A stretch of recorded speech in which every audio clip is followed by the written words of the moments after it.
G'day guys and welcome back to the channel. Today I'll be reviewing Geelong and North Melbourne, and it was a monster win down at the cattery by the Cats. 112-point victors, and it's the biggest margin won by a team this year, so we'll definitely take that on board. Maybe one of the highest scores this year as well, hopefully. But yeah, massive win by the Cats, getting it done at home very comprehensively, as we can see there. We got off to a reasonable start. I think it was 22-zip at one stage, and then North, they piled on a few goals. They definitely got their game going, getting it around the source, and they were looking, giving us a little bit of a run for their money. A couple of free kicks up forward, got them some goals on the board, but yeah, we kept them at arm's length throughout the first half, and yeah, definitely the last 10 minutes of that second term probably wasn't really what the doctor ordered and probably what you wanted to watch. But yeah, I'm very impressed and happy that we went on with it in the second half. Sometimes you play these games and you win by 6 or 7 goals, something, you get the job done, just get over the line. But it is great, especially in a season that's going to be so tight for percentage, that we did go on with it, and yeah, did everything we could to ensure that we not only got the win but also got a significant boost in percentage, and as a result went up 9%, which is great. Definitely helps, and yeah, I mean I'll definitely talk later to probably some other results as well and how that sort of helps us out. But yeah, after North gave it a fair shake in the first half, I think we kicked, it looked to be 13 of the last 14 goals thereabouts, and maybe even better than that. If Zerha got a goal late, Stingle got one. Let's see, Cherry got a goal, which would have been their 5th. Yeah, so we definitely probably kicked 15 or 16 of the last 17 goals, which was great by us, and yeah, to keep North goals in the second half. Yeah, I think we did. No, they kicked 1 goal by the looks of things. Oh, yeah, Marnie got one, yeah. Marnie, just 1 goal in the second half. I reckon it's a really good effort. Just kept them 7 points. We didn't really let them move the ball too much, but yeah, I loved our ground ball. I thought that was really good. It was kind of 50-50 in the first half. North definitely gave it a red-hot go, and I felt, we were, as the game wore on, we were wonderful in putting the ball and just finding a way to force it forward. Backline looked pretty solid. It was probably one of the worst backlines Geelong's fielded in 20 years, to be honest. But it mattered not. There was no DK, obviously. College Esney, they got a concussion later on in the piece. So yeah, it was well undermanned than probably normally would be, and you had no DK down back, as mentioned earlier. Sometimes Blitz plays there, and no Stewart either. So definitely, yeah, it was so weird just seeing Cole Jasny as the main man, and he actually played reasonably okay. So that was good. We did find a way to hit the scoreboard in a big way, and yeah, we took a lot of risks, and yeah, just absolutely off a turnover where was really good to watch. I think we got over 100 points from turnover, which is a sign of great pressure from us, and also in execution from North Melbourne. Yeah, just very pleased with the even team performance, and the big guys up forward, kicking goals left, right, and centre, which was a real positive sign to see. And yeah, loved the pressure that we had, and just our ability to move the ball really prolifically was nice to watch. So aesthetically pleasing result, and yeah, it was just super exciting, just getting a big score on the board, and just being able to beat North to the footy, and put them under pressure up forward, which was, we were able to put a lot of pressure on them, and then the scoreboard literally took care of itself, which was great. The stats are going to be damning, I suppose, for a 112-point loss. They're going to be very, very prominent. Disposal-wise, nearly 90 disposals more than them. The inside 50s was absolutely just monstered. So we had 39 scoring shots, and they had 7, which is just crazy. Happily kicked a bit straighter. Could have been even, could have been 130 points, but I'll definitely take 112. I can't recall as such a low inside 50 count for a team ever. I'd love to see what the lowest ever recorded was, but yeah, even teams that struggle, I'd usually see 35, 40, but 25, they barely got it inside 50, unfortunately, and fortunately around the coalface we were really strong, good with the footy, the Cats, and yeah, even when North did go inside 50, 30%, which is, yeah, it was obviously a bit of a dewy night, but we saw what the Cats did up forward, 50%, so that's, more than once every 2 times it goes in. We're getting a score out of it. Hitouts, I felt like Stanley dominated hitouts. Centre, the clearances, we did the job nicely. Out of the centre was really good. Around the ground, it's usually pretty 50-50. Love that. Love that. 28 plus 28 in contested ball. And on the outside, yeah, we just got it on our terms there. What's that? 74 plus 74, I reckon. And then, yeah, a lot more turnovers from North gave us some really nice looks going back the other way. North, I felt like they had a lot of marks, and they certainly did. But the Cats said, no, we're having more of that. 25 marks inside 50. We usually average about 16, but 25 is crazy. And 5 for North Melbourne. I feel like that's one of that could be a record too. I don't know. Probably not. But yeah, 21 goals, 18 on the end of that one. Led from start to finish. Never really challenged outside of those few goals North got. And 60 to 63 tackles. Great effort from Geelong perspective to stay pretty close in that mark. And we had a lot more of the ball. Bounced the ball a fair bit as well.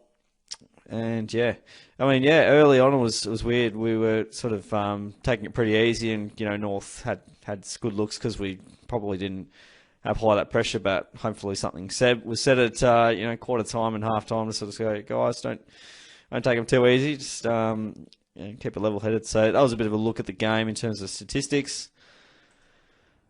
In terms of the actual players. So 3 votes.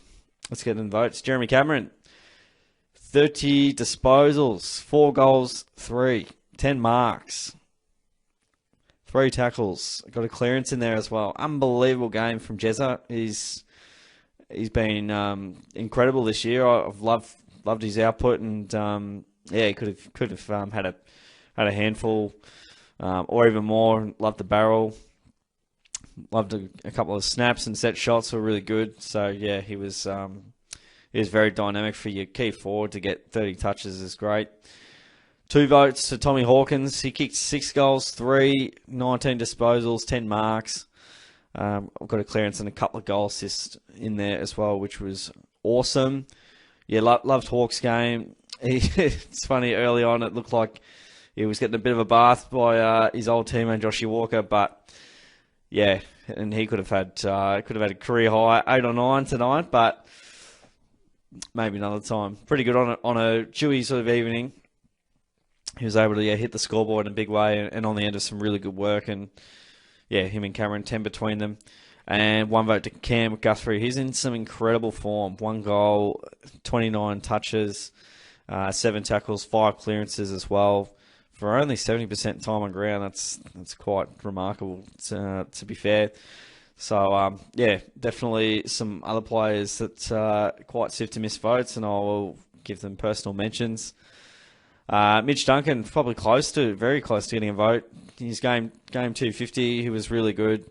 30 touches, got a lot of marks, 14 marks, a couple of goal assists in there as well. He was, I felt like for a period of time he was quiet, and then, I reckon he must have started amazingly well and finished the game off. They filled his boots up in the last quarter. Would have been great for him to end up with a goal at the end there, but not to be. Tommy Atkins was excellent. 11 tackles, 18 disposals. He was just, in everything. A couple of clearances in there for him too. Just love his effort and endeavour. It's great. Blitzarves was really good too. 25 and a goal. I thought that was 11 tackles as well, but no, he got 5 tackles in there, 6 clearances and a couple of goal assists as well. So great game from Blitz. He probably could have squeeze a vote in there as well. Stanley, I thought his game was really good. 25 hitouts. He was a real presence in the ruck there. 17 disposals. Tui's game was, really good too. It's funny when you win by 112 points. You have a lot of players that play really well. Tui got a goal assist in there. Nearly hoofed one from outside 50. Just missed that one. Isaac Smith's game was, quite exemplary. 26 disposals. Always gets a lot of metres gained. Does Smithy.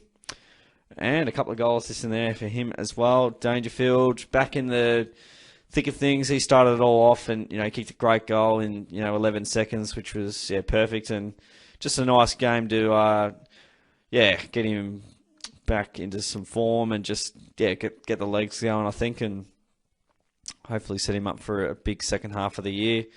6 clearances and a goal assist for him as well. Zach Guthrie's game was really prominent as well. He got 20 and a goal.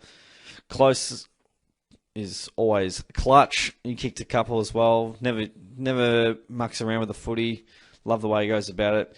Menegol ended up with a goal. Also, 22 disposals. Clearance in there. I think a couple of goal assists as well. There's a lot of players with goal assists. Holmes was a little bit quieter for his liking. Got 11, but he'll keep improving the more time goes on. Grant Myers, he got 12. Had a little bit of the ball, didn't get stacks of it. Goal assist in there for him, which is good.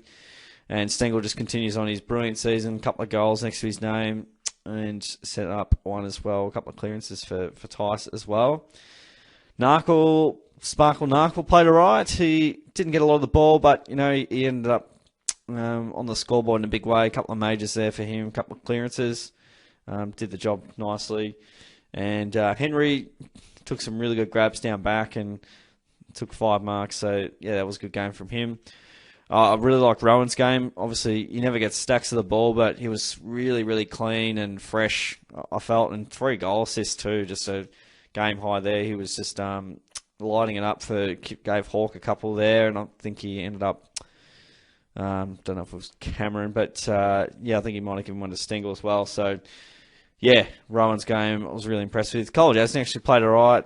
Took a few marks in there, or just one. Just 1 mark.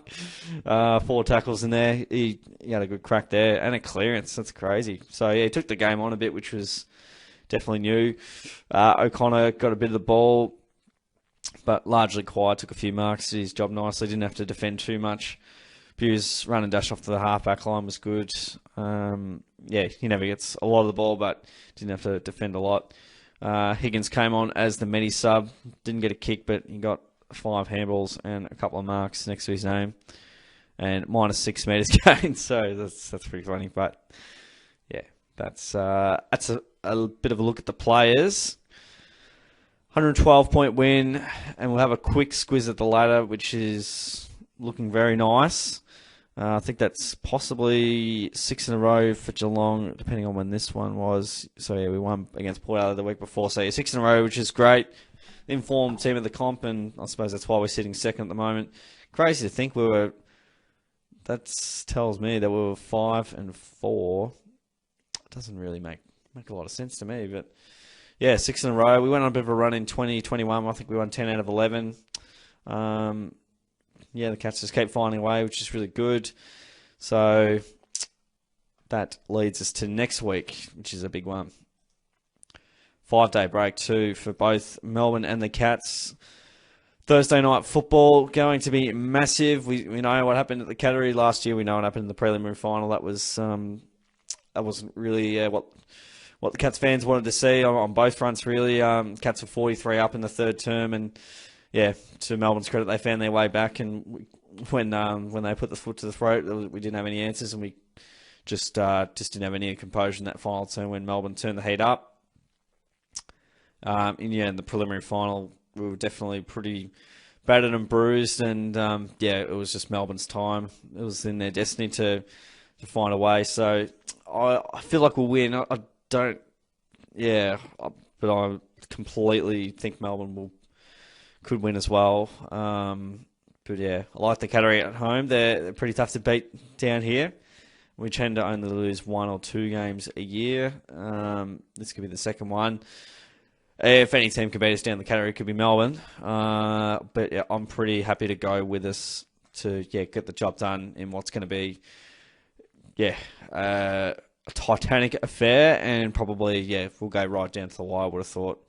So that's a bit of a wrap of the game, guys. Geelong by 112, super impressive, performance. Did what they had to do, and then some great percentage, which should set us up nicely going into the end, towards the end of season 2022, and nicely shaping themselves up for potentially another top 4 spot. So doing all the right things, and I was going to mention before, just a couple of results going our way. You see Carlton going down to the Saints is just massive. Carlton are vying for a top 4 spot. Saints trying to keep their season alive. That was massive. And obviously Sydney going down to Essendon, they're not snapping at the heels as much. Just gives us that little buffer, if you lose a game here or there, which you're going to. Geelong will lose one or 2 here and there between now and the end of the year. Just gives you that little buffer to, not be too stressed out. But it was all the Cats tonight, 112-point win. Super impressed with how they went about it. Guys, don't forget to like the video if you enjoyed it, subscribe away, all that good stuff. Appreciate you guys tuning in. I'll see you all on the next video.